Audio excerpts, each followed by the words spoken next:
Shalom, selamat pagi warga kerajaan surga. Salam sejahtera buat kita semua. Apa kabarnya? Ya, puji Tuhan ya.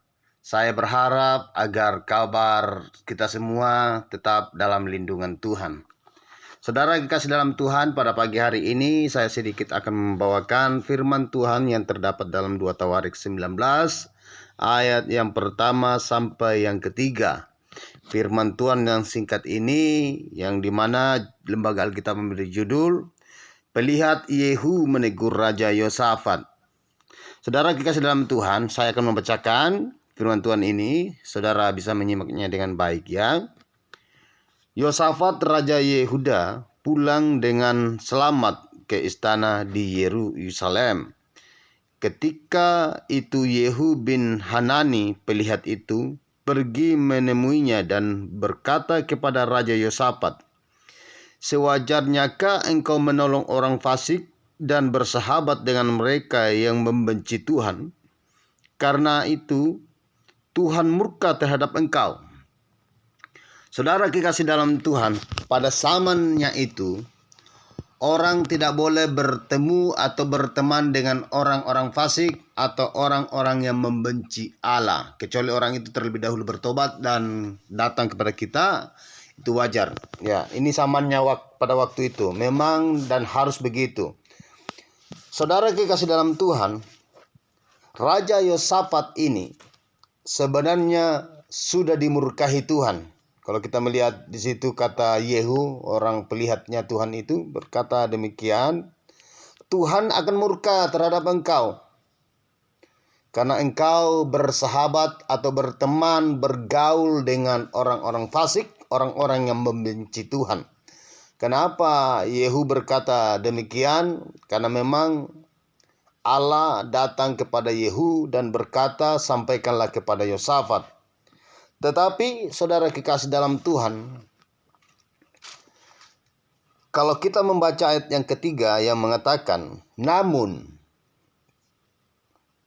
masih terdapat hal-hal yang baik padamu karena engkau menghapuskan tiang-tiang berhala dari negeri ini. Kebaikan Yosafat yang dilihat Tuhan itulah yang diperhitungkan. Menghapus tiang-tiang berhala atau tidak lagi tinggal dalam adat istiadat nenek moyang yang tidak sesuai dengan kebenaran firman Tuhan.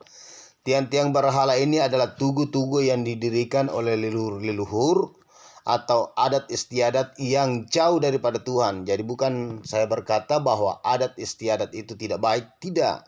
Adat istiadat selain jauh daripada Tuhan itu harus dihapuskan. Tetapi kalau adat istiadat untuk membangun orang-orang atau adat istiadat yang bisa membimbing orang, itu yang harus perlu tetap dipertahankan. Tapi kalau untuk memaksa keadaan, memaksa ekonomi kita harus melakukan adat istiadat, itu sudah salah. Saudara kekasih dalam Tuhan, dan kedua, apa yang dilakukan Yosafat sehingga Tuhan memperhitungkan segala murkanya, yaitu dan dikatakan dan mencari Allah dengan tekun atau sepenuh hati. Ya, saudara kekasih dalam Tuhan, ini bulan Desember ya. Kita memasuki bulan Desember atau yang dikatakan bagi orang-orang percaya bulan Natal. Bulan yang didamba-dambakan, yang dinanti-nantikan di akhir tahun adalah bulan Desember, di mana kita memperingati hari kelahiran Tuhan kita Yesus Kristus. Saudara kekasih dalam Tuhan, dalam bulan Desember ini akan memasuki tahun-tahun yang baru. Kita tidak tahu apa yang akan terjadi, keadaan yang baik atau keadaan yang buruk.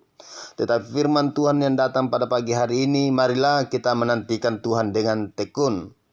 Tekun artinya apapun keadaan di tahun 2024 nanti, baik atau buruk, kita harus menantikan Tuhan dengan tekun. Kenapa? Agar Tuhan memperhitungkan segala kesalahan-kesalahan yang pernah kita lakukan di tahun ini, akan memasuki tahun Desember, kedatangan Tuhan Yesus Kristus yang kita rayakan.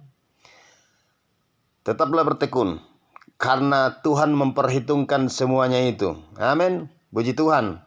Mungkin ini saja firman Tuhan yang saya bisa sampaikan. Apapun kesalahan kita, percayalah, murka Tuhan bisa dibatalkan dengan ketekunan iman percaya kita kepada Yesus Kristus. Tetaplah tekun di dalam Tuhan, nantikanlah Tuhan, tetaplah berbuat baik. Tuhan Yesus memberkati. Salam.